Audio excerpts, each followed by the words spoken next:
Good morning student.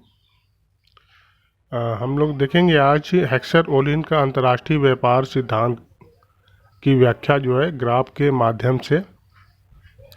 सर्वप्रथम जो है हेक्सर ओलिन का अंतर्राष्ट्रीय व्यापार सिद्धांत में इसकी जो मान्यता है वो बहुत इम्पोर्टेंट है। तो हेक्सर ओलिन ने अपने सिद्धांत में मान्यता लिया है, उनका जो मॉडल है दो देश क्या हैं, ए और बी। दो देश, दो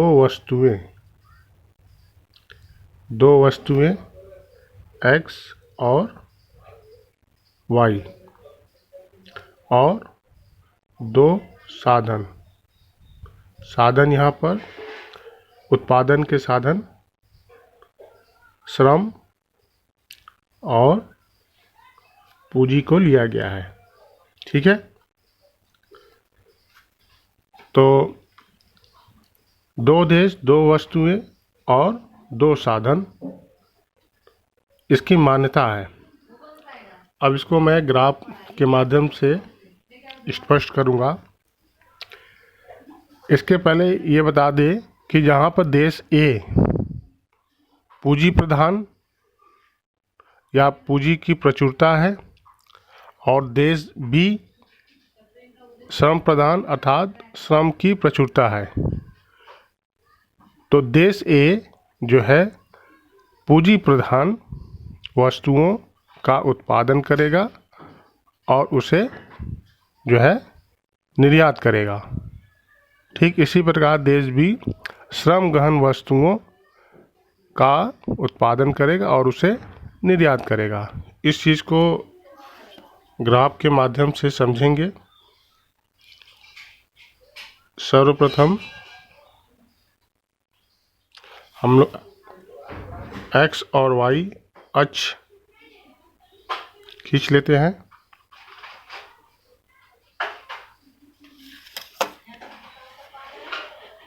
यहाँ ओ एक्स क्षैतिज अक्ष पर लिया गया है,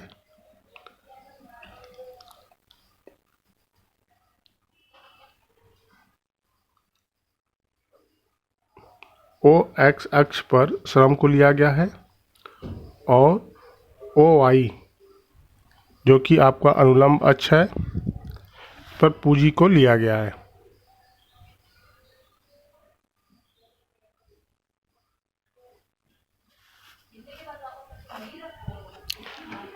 अब इसके उपरांत हम लोग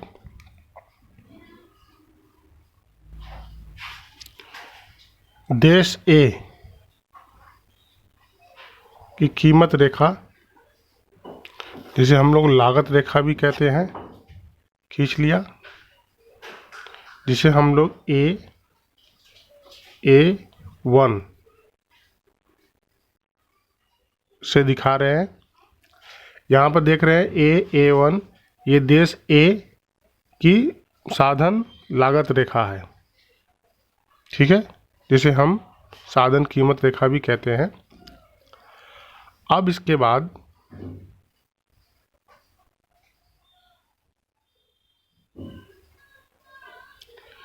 ये आपका उत्पादन संभावना वक्र,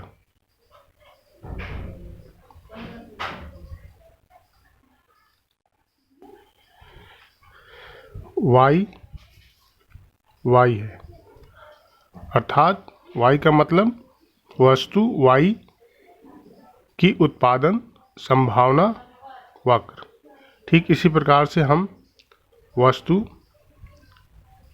एक्स की भी जो है खींच लिए, वस्तु एक्स की उत्पादन संभावना वक्र। ठीक है, अब हम देखते हैं कि देश ए में इन दोनों ही वस्तुओं का उत्पादन हो रहा है, एक्स और वाई। वस्तु वाई के उत्पादन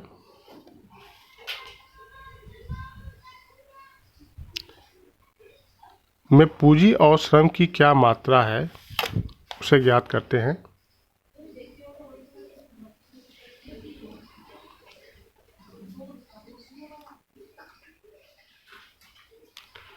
यहाँ हम देख रहे हैं देश ए में, देश ए क्योंकि ये रेखा देख रहे हैं आप, ये जो A1 रेखा है ये देश ए की जो है साधन कीमत रेखा है। इस रेखा का जो स्पर्श बिंदु ये है, इसको हम लोग बिंदु ई, ठीक है, बिंदु ई पर जो है वाई वस्तु की जो उत्पादन संभावना वक्र है वो साधन कीमत रेखा को स्पर्श कर रहा है, ठीक है, बिंदु ई पर। अब इससे यह स्पष्ट होता है कि वस्तु वाई के उत्पादन में देश ए को पूंजी की ओपी मात्रा और श्रम की ओआर मात्रा लगाया जा रहा है, ठीक है। एक बार फिर से मैं बता देता हूँ कि देश ए का ये जो है जो साधन लागत रेखा है जो वस्तु वाई की उत्पादन संभावना वक्र को बिंदु ई पर स्पर्श कर रहा है। इस प्रकार यह ज्ञात होता है कि देश ए में वाई वस्तु की एक इकाई को उत्पादित करने के लिए श्रम की ओपी और पूंजी की ओपी और श्रम की ओआर मात्रा की आवश्यकता पड़ती है। ठीक इसी प्रकार से अब हम देखते हैं देश ए में वस्तु x के उत्पादित करने के लिए श्रम और पूंजी की कितनी मात्रा की आवश्यकता पड़ती है। तो यहाँ पर हम देख रहे हैं कि देश ए का जो है ए डैश, ये रेखा क्या है, साधन कीमत रेखा है जो x की उत्पादन संभावना वक्र को यहाँ पर स्पर्श कर रहा है। तो इसको मैं जो है S नाम दे देता हूँ। अब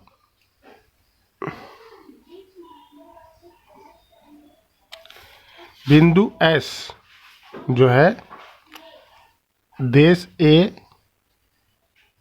के लिए X वस्तु का उत्पादन का संतुलन बिंदु है। इसका भी हम लोग कोई नाम दे देते हैं, जैसे K हो गया और यहाँ पर T हो गया। तो देश A में जो है X वस्तु को उत्पादित करने के लिए, X वस्तु की एक इकाई को उत्पादित करने के लिए OK मात्रा पूंजी की और OT मात्रा जो है श्रम की जरूरत पड़ती है। तो इस प्रकार हमने क्या देखा कि देश A के अंतर्गत वस्तु Y और X की एक एक इकाई को उत्पादित करने के लिए जो है श्रम और पूंजी की क्या आवश्यकता पड़ती है, ठीक है।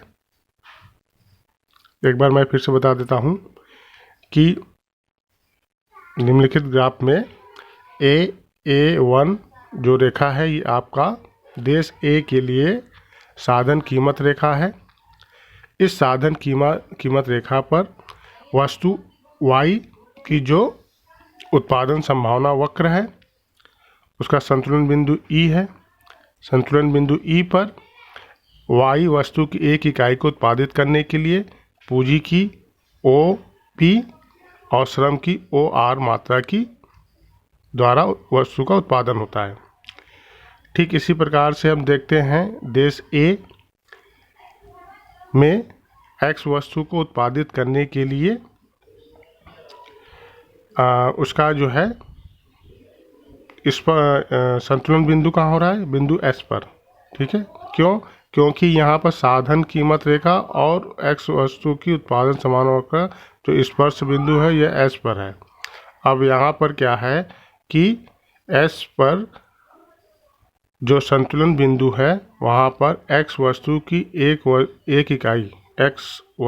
एक इकाई को एक इकाई का उत्पादन जो है श्रम की ओटी मात्रा और पूंजी की ओ के मात्रा द्वारा उत्पादित किया जा रहा है। अब इसके उपरांत हम लोग देश बी में एक्स और वाई वस्तु का उत्पादन किस प्रकार से हो रहा है उसको देखेंगे। इसके लिए सर्वप्रथम हम लोग क्या करेंगे कि जो वाई वस्तु है का उत्पादन संभावना वक्र जो है उसके पैरेलल एक रेखा खींचेंगे जो कि देश बी की जो है साधन कीमत रेखा होगी। तो इसके लिए हम लोग इसी के समरूप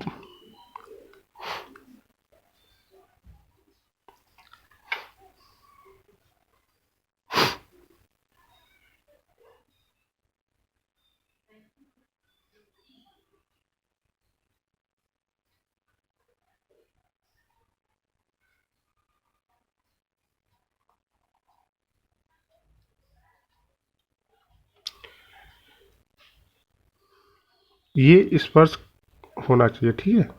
इसको आप एकदम स्पर्श करते हुए ये रेखा होनी चाहिए कि जरा इधर को आ गया, ये ना होकर ये ऊपर को जाएगा। अब यहाँ देखिए ये स्पर्श कर लिया।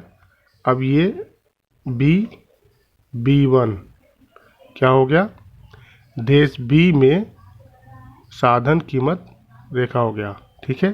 अब इसी के अनुरूप इसी के समानांतर एक और रेखा खींचेंगे जो एक्स को स्पर्श करे। उसके लिए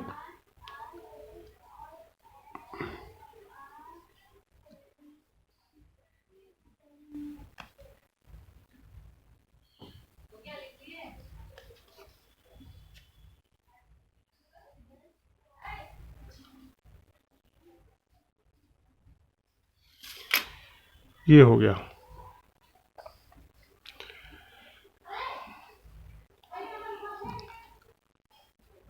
B2 हो गया, ठीक है।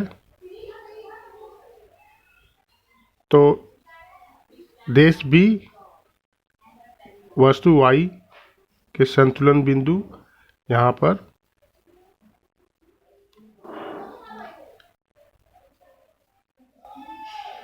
इसको G ले लेते हैं, ठीक है। और स्पर्श यहाँ इसका हो रहा है देश बी में, इसको जो है H, ठीक। देश बी की ये जो है साधन कीमत रेखा हो गई और ये दो, ठीक है, दो साधन कीमत रेखा। वस्तु y के लिए ये हो गया और ये वस्तु x के लिए साधन कीमत रेखा हो गया, ठीक है। अब हम देखते हैं कि देश बी में वस्तु y को उत्पादित करने के लिए श्रम और पूंजी की कितनी आवश्यकता पड़ती है। इसके लिए जो इसका संतुलन बिंदु G है इससे हम लोग ज्ञात करेंगे।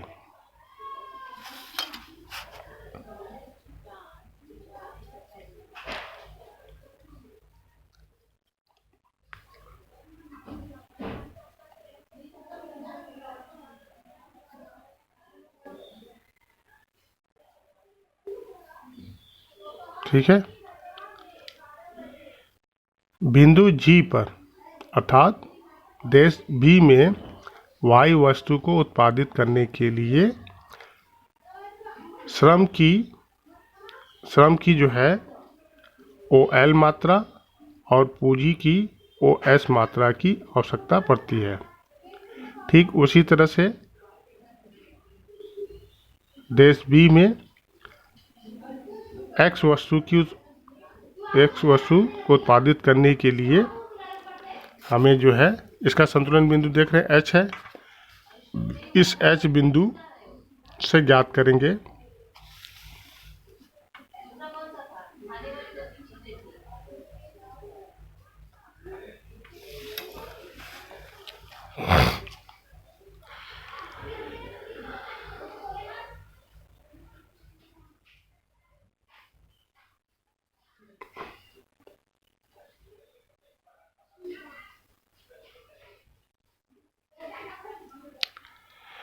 यहाँ देखते हैं कि देश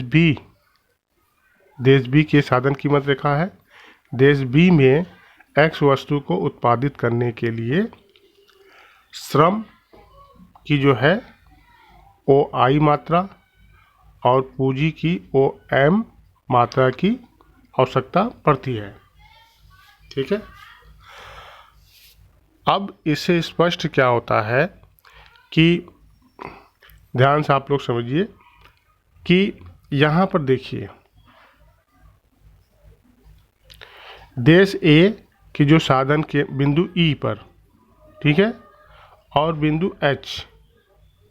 बिंदु ई और एच, देश ए जो कि पूंजी प्रधान है, अर्थात वहाँ पूंजी की प्रचुरता है, इस वजह से जो पूंजी की लागत है वो कम है।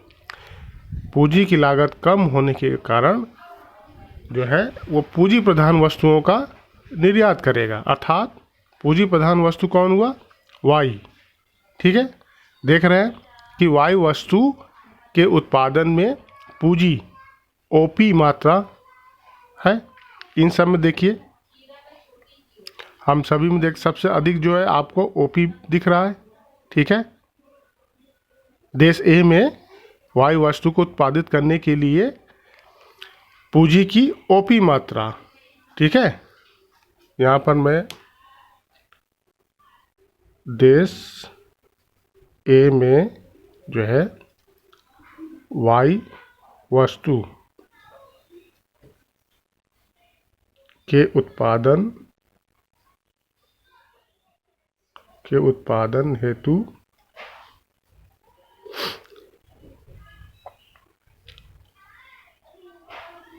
पूंजी की ओपी मात्रा और श्रम की ओपी हो गया, श्रम की ओआर मात्रा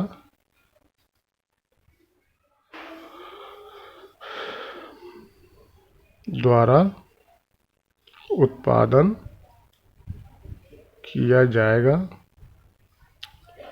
और वाई वस्तु का निर्यात किया जाएगा। ठीक है, निर्यात देश बी को किया जाएगा, किया जाएगा। ठीक इसी प्रकार से देश बी की जो साधन कीमत रेखा है, ठीक है, देश बी में जो है एक्स वस्तु का जो है उत्पादन संभावना वक्र है। ठीक है, जिसका संतुलन बिंदु एच है। एक्स वस्तु देश बी के अंतर्गत उत्पादित करने के लिए श्रम की ओ आई मात्रा और पूंजी की ओ एम मात्रा द्वारा उत्पादित किया जाएगा। तो इसमें हम लोग देख रहे हैं कि देश बी में एक्स वस्तु को उत्पादित करने की श्रम की अधिक मात्रा, यहाँ देख रहे हैं श्रम की अधिक मात्रा, पूंजी की कम मात्रा। तो ये देखिए इसकी दूरी, श्रम की अधिक मात्रा की आवश्यकता पड़ती है जबकि पूंजी की कम मात्रा। तो इस प्रकार देश बी जो है एक्स वस्तु को उत्पादित करेगा। क्यों? क्योंकि देश बी जो है में श्रम प्रधान वस्तुओं का उत्पादन किया जाएगा, क्योंकि वहाँ पर श्रम जो है सस्ता है। ठीक है, और वो देश ए को निर्यात करेगा। ठीक है, समझ में आ गया? तो ये है आपका हेक्सर ओलिन का अंतर्राष्ट्रीय व्यापार का सिद्धांत, जिसे हम लोग अंतर्राष्ट्रीय व्यापार का आधुनिक सिद्धांत के नाम से भी जानते हैं। तो आप लोग ये तो मैंने मान्यताएं बताई, इसके साथ और भी बहुत सारी मान्यताएं हैं। उन मान्यताओं को भी आप लोग पहले, आप सिद्धांत की व्याख्या करने के पहले आपको मान्यताओं को बताना ज़रूरी है। सारे मान्यताओं को बताते हुए फिर आप लोग उसकी व्याख्या ग्राफ के माध्यम से कीजिएगा। ठीक है बच्चों, धन्यवाद।